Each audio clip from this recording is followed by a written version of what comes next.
1 cent words.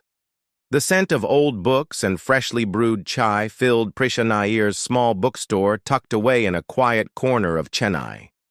Rain pattered against the windows, creating a rhythmic soundtrack as her fingers traced the edges of cream-colored stationery. Outside, the city streets glistened under monsoon skies, but inside chapters and verses, time seemed to stand still. Prisha glanced at the stack of unsent letters in her drawer, 13 in total, each addressed to the same person, Rohan Menon. Her childhood friend?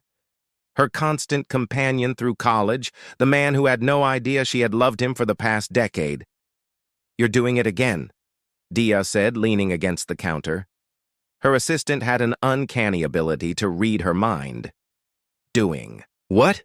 Prisha asked, quickly sliding the stationery under a stack of receipts. "Writing another letter you'll never send." Dia shook her head, her silver earrings catching the soft light. "You've been doing this since I started working here 3 years ago," Prisha sighed.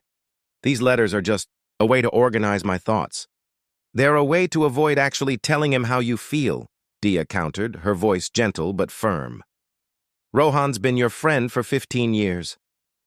Don't you think he deserves to know?" Prisha's gaze drifted to the framed photograph on her desk. Herself, and Rohan at their university graduation, his arms slung casually around her shoulders. His smile had always been effortless, genuine, unlike her own in that picture, which held the weight of unspoken words. "He's coming back from Bangalore next week," Prisha said quietly. "After 2 years away." "Then tell him," Dia urged, "or at least send one of these letters. What's the worst that could happen?" The worst? Losing the one person who had been her, constant in a world of variables. Rohan, who had helped her open this bookstore when everyone else called it a foolish dream. Rohan, who still called every Sunday evening without fail, even from hundreds of kilometers away. That night, after closing the shop, Prisha sat cross-legged on her apartment floor, surrounded by 12 discarded drafts as she wrote the 13th letter.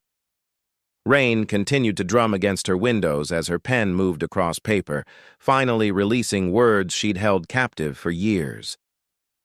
"Dear Rohan, some stories aren't found in the books lining my shelves, but in the spaces between heartbeats. In those quiet moments when you'd read aloud from Tagore while I closed the shop. In the way you remember exactly how I take my chai, more ginger than cardamom, never too sweet. I've rehearsed this confession 1,000 times, but courage always abandons me when I hear your voice. So here it is, inked instead of spoken. I've loved you since that afternoon in college when you stayed behind to help me reorganize the library after the flood. Not because you had to, but because you couldn't imagine leaving me to face the chaos alone. I don't expect these words to change. Anything. Perhaps they'll simply float between us like the dust motes in sunlight that filter through my shop windows, visible only in certain light, but always present. With all my heart, Prisha." The next morning, she sealed the envelope before doubt could change her mind. She addressed it to Rohan's family home in Chennai, where he would be staying upon his return. With trembling hands, she slipped it into the outgoing mail pile. What Prisha didn't know was that the mail carrier who collected the letters that day was new to the route. He didn't know that the Menon household had specific instructions about mail delivery since the family patriarch had passed away. She couldn't have known that when the letter arrived at the old colonial house on Pantheon Road, it would be redirected to the temporary resident currently occupying the family home. Rohan's estranged cousin, Arjun Menon, who had returned to Chennai after 15 years abroad, a successful architect whose cold precision had built skyscrapers across Dubai and Singapore, but who had never quite learned how to build bridges back to the family he'd left behind. And she certainly couldn't have imagined that, as dusk fell. 3 days later, Arjun would be sitting in the study of the Menon house, turning her sealed confession over in his hands, mistaking it for business correspondence as he carefully broke the seal. The reader, the study in the Menon family home had always been Arjun's sanctuary. Even now, 15 years after he'd left Chennai behind, the room remained unchanged. Mahogany bookshelves climbing to the ceiling, the scent of sandalwood lingering in the air, and the large desk where his uncle had once taught him to draw his first architectural sketches. Tonight, as rain lashed against the windows, Arjun sat at that same desk, sifting through the stack of mail that had accumulated during the week. Most were business correspondences or invitations to events he had no intention of attending. But one envelope caught his attention, cream-colored stationery addressed to his cousin Rohan in neat, flowing handwriting. No return address. Assuming it might contain information about the property renovations he was overseeing for the family, Arjun opened it without hesitation. The first line stopped him cold. Dear Rohan, some stories aren't found in the books lining my shelves, but in the spaces between heartbeats. This was no business letter. He should stop reading immediately. Yet something in those words held him captive, their quiet intimacy, their vulnerability.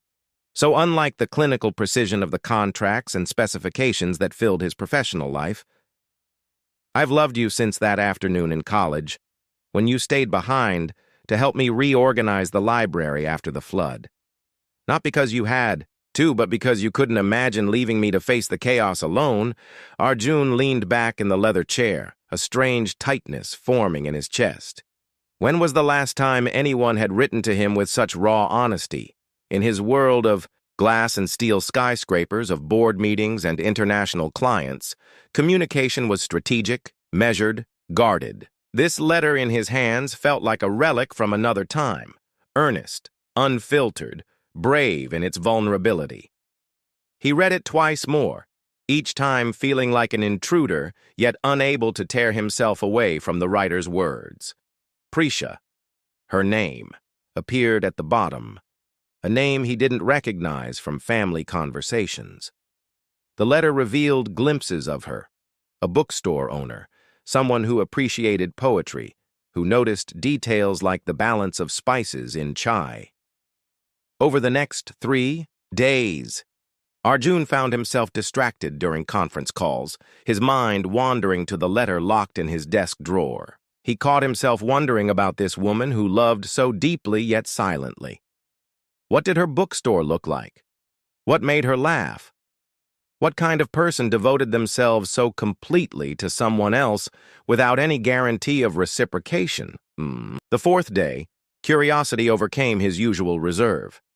He found himself driving through Chennai's winding streets, following directions from a quick internet search for bookstores in the city. Chapters and Verses was smaller than he expected, wedged between a spice shop and a tailor in one of the older neighborhoods. Through the window, he could see shelves overflowing with books and a young woman arranging a display near the front. Something made him stop short of entering.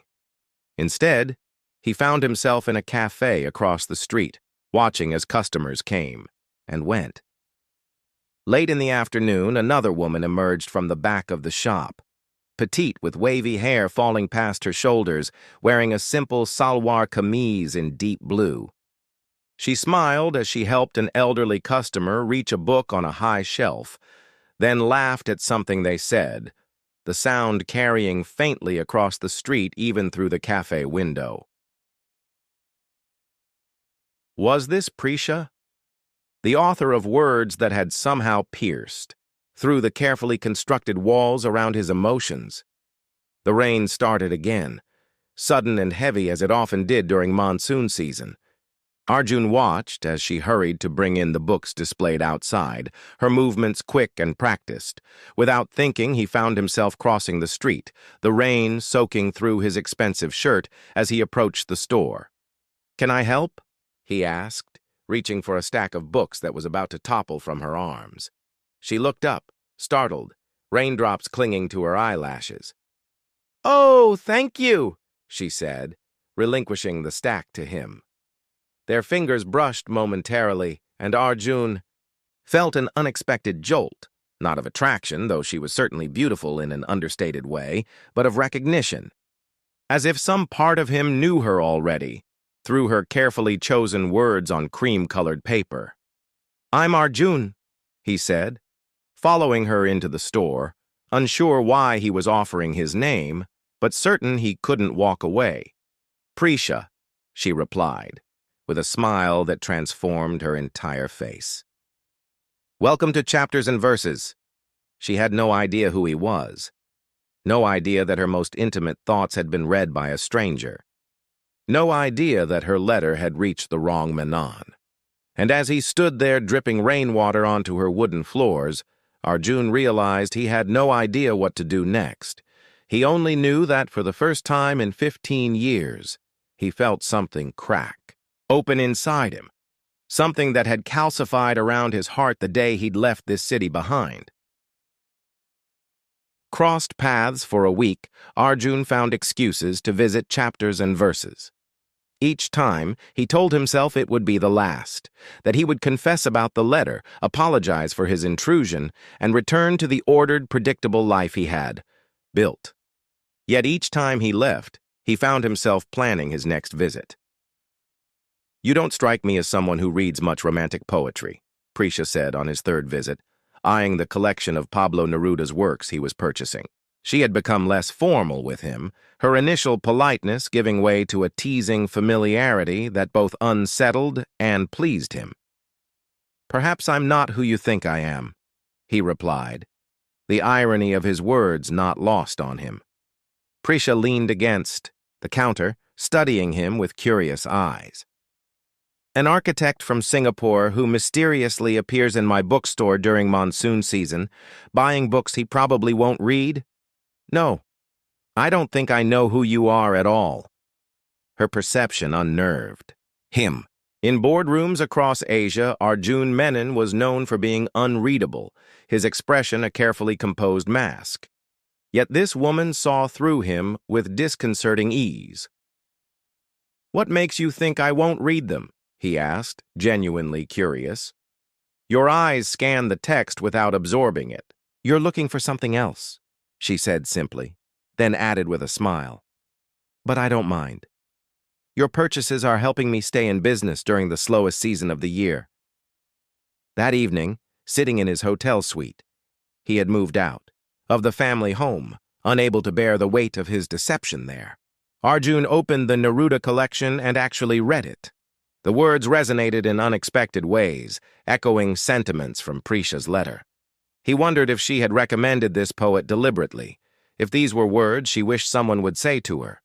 Meanwhile, across the city, Prisha was closing her shop when her phone chimed with a message from Rohan. "Flight landed. See you tomorrow for lunch? Can't wait to catch up."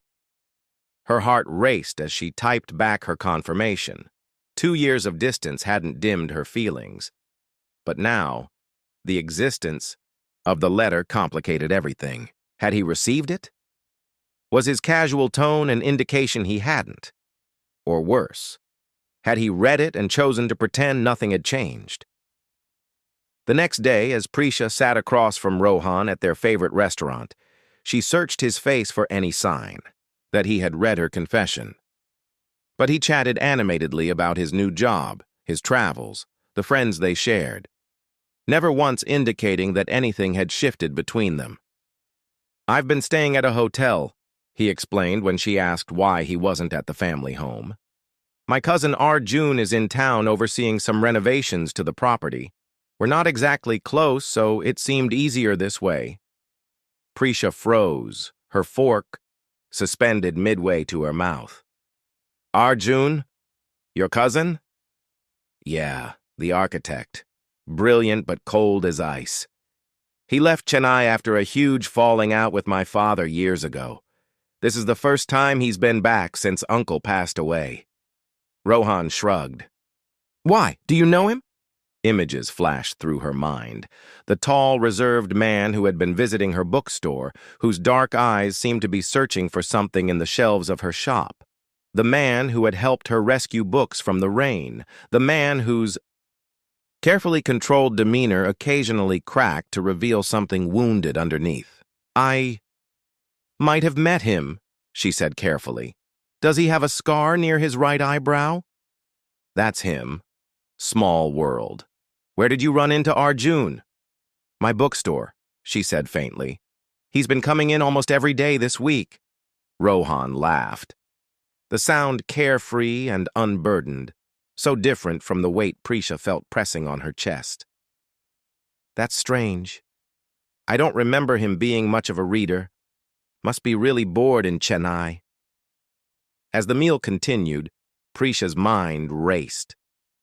If Arjun had been staying at the Menon house and her letter had been delivered there, a horrible suspicion began to form. But why wouldn't he have said something? Why continue this charade of being a stranger?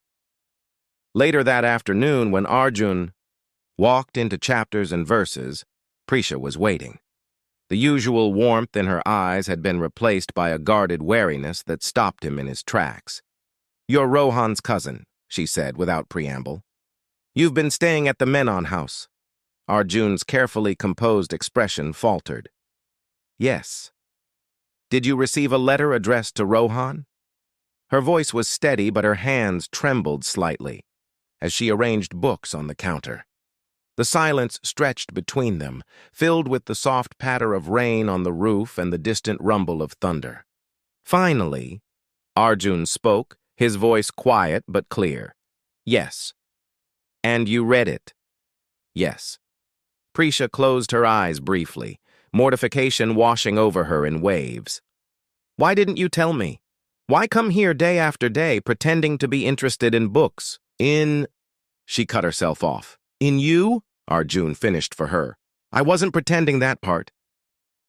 Shifting tides Dia found Prisha the next morning sitting cross-legged on the floor between two towering bookshelves, surrounded by stacks of volumes she was aggressively reorganizing.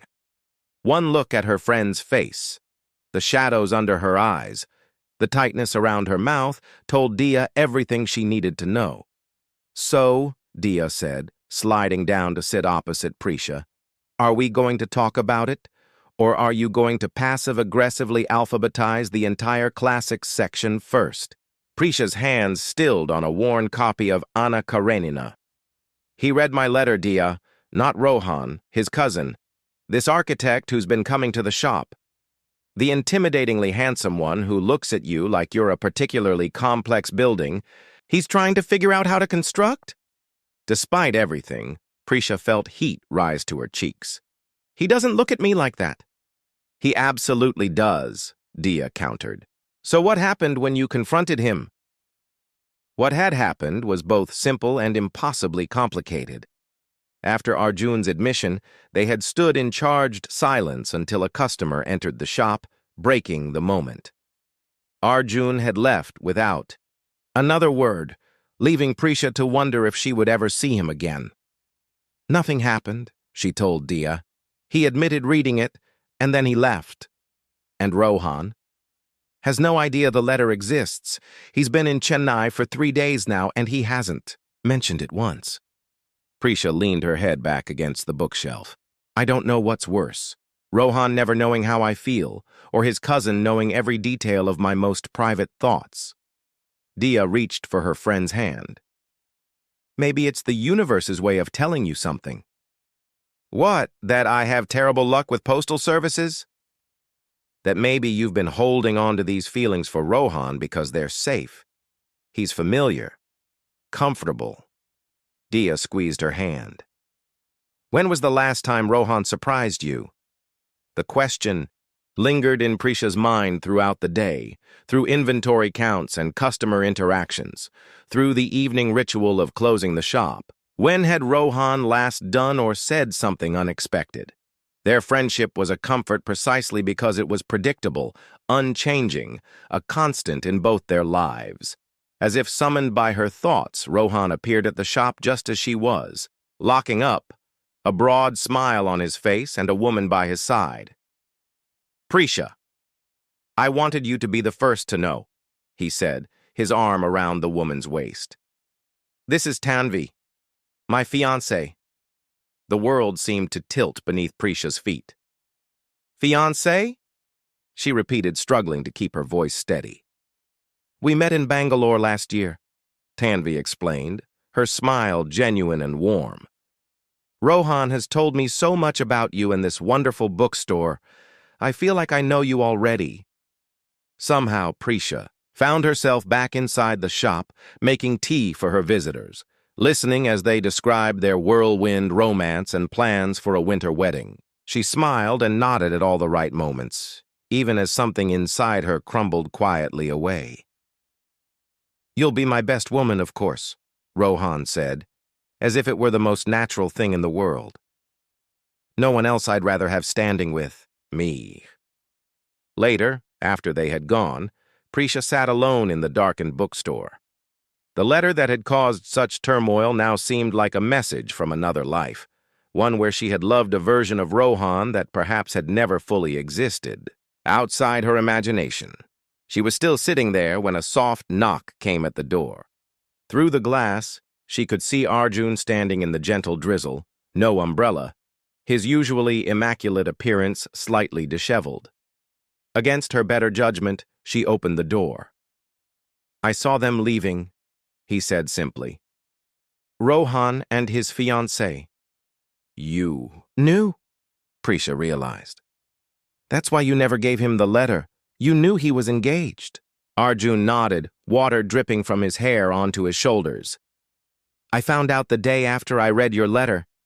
I should have told you immediately, returned the letter, apologized for reading it. Instead, I kept coming back because—" He paused, seeming to search for words, an unusual hesitation for someone Rohan had described as brilliantly articulate. "Because?" Prisha prompted. "Because your words made me feel something I thought I'd forgotten how to feel." His voice was low, almost, lost in the sound of the rain. "Empathy, connection, the very things I've designed my life to avoid since leaving Chennai." Prisha studied him. This man who was so different from Rohan, whose carefully controlled exterior hid depths she was only beginning to glimpse. "Why did you leave?" she asked, surprising herself with the question. Something shifted in Arjun's expression, a vulnerability she hadn't seen before. "The same reason most people run away from home. I didn't think I belonged." In that moment, looking at him standing rain-soaked in her doorway, Prisha felt something turn over in her heart, like a page being turned, a new chapter beginning where she least expected it. "Would you like to come in?" she asked. "I think we both could use some tea." Written in the stars, the weeks that followed unfolded like chapters in a book neither Prisha nor Arjun had expected to read. Their conversations, hesitant at first, gradually deepened as they discovered unexpected connections. Arjun, who had spent 15 years building walls around himself, found them slowly dismantled by Prisha's thoughtful questions and genuine interest in the person behind his professional facade. For Prisha, the revelation came more gradually, the realization that the ache she felt watching Rohan and Tanvi together was more about losing a possibility than losing a love. The letter she had written seemed now like a goodbye to a chapter of her life that had already been ending, though she hadn't recognized it at the time. "I'm extending my stay in Chennai," Arjun told her one evening as they walked along the marina beach, the waves creating a rhythmic soundtrack to their conversation. "The renovation project at the family home should only have taken 3 weeks, but I've found reasons to remain longer." The way he looked at her as he said it made Prisha's heart skip. They had been careful with each other, both aware of the unusual circumstances that had brought them together. Neither had spoken explicitly about the feelings growing between them, as if naming them might somehow break the delicate balance they had found. "What about your projects in Singapore?" she asked. "I have a talented team. They can manage without me for a while." He paused, then added with unusual candor, "The truth is, I've been running my entire adult life. From my family, from Chennai, from anything that required emotional investment. It's time I stopped running." As monsoon season gave way to clearer skies, Arjun began helping Prisha with a community library project she had started in an underserved neighborhood. His architectural expertise transformed the dilapidated building they had acquired, while her connections within the community brought volunteers and donations of books. They worked side by side, their different strengths complementing each other in ways that surprised them both. Rohan and Tanvi became regular visitors to the bookstore, their happiness genuine and infectious. Watching them, Prisha found not pain, but a gentle acceptance. When Rohan pulled her aside one afternoon to ask if she was developing feelings for his cousin, she answered honestly. "I think I might be," she admitted. "Does that bother you?" Rohan smiled, shaking his head. "Arjun needs someone who sees past the walls he's built. And you deserve someone who sees you clearly, Prisha. Really sees you." "Is it strange?" she asked. "After all those years of us being so close?" "Life rarely follows the stories we write for ourselves," Rohan said with unexpected wisdom. "Sometimes the plot takes an unexpected turn, and we find ourselves in a better story than the one we imagined." 1 month after Prisha had confronted Arjun about the letter, he invited her to the renovated Menon family home for dinner. The house had been transformed. The heavy, oppressive decor replaced with light colors and open spaces that honored the colonial architecture while creating a sense of warmth and welcome. "It's beautiful," Prisha said, turning slowly in the central courtyard where a small fountain now played, surrounded by potted jasmine plants. "You've made it feel like a home again." "That was the intention," Arjun said, watching her with that intense gaze that still made her pulse quicken. "I realized something while working on this renovation. The reason I left all those years ago wasn't because I didn't belong here. It was because I never gave myself permission to belong." He led her to the study, the room where he had first read her letter. On the desk lay a cream-colored envelope, similar to the one she had sent months ago. "What's this?" she asked. "Your letter changed something in me," Arjun said quietly. "It made me want to be brave enough to express feelings rather than bury them. So I wrote you one in return." With trembling fingers, Prisha opened the envelope and unfolded the letter inside. "Dear Prisha, I've spent my life designing spaces for others while never creating a place where I truly belonged. My buildings stand in skylines across Asia, admired for their precision and innovation, yet I've remained a stranger to the very concept of home. Then I read words not meant for me, words that showed me what I had been missing. Your letter, intended for another, somehow found its way to me when I needed it most, in your honesty, your vulnerability, your capacity for love. I glimpsed a world I had denied myself access to. These past weeks with you have taught me more than 15 years of running ever did. You've shown me that walls can be transformed into bridges, that the past need not define the future, that it's never too late to come home, not just to a place, but to oneself. I don't know if this story between us has a future.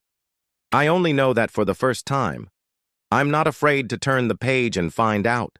Yours." Arjun. When Prisha looked up from the letter, her eyes bright with unshed tears, Arjun was watching her with an openness that transformed his usually guarded features. "A wise bookseller once told me that the best stories are the ones we don't see coming," he said softly. "The ones that surprise us, challenge us, change us." Prisha stepped toward him, the letter clutched in her hand. "And what happens next in this story?" Instead of answering with words, Arjun reached for her, drawing her close as the last light of day filtered through the windows, casting them both in a golden glow. Their first kiss tasted of promise. Not the culmination of a story, but the beginning of one neither had planned, but both now embraced. Outside, the first stars appeared in the evening sky, as if writing their own message in the heavens. Sometimes letters find their way not to their intended recipients, but to the hearts that need them most.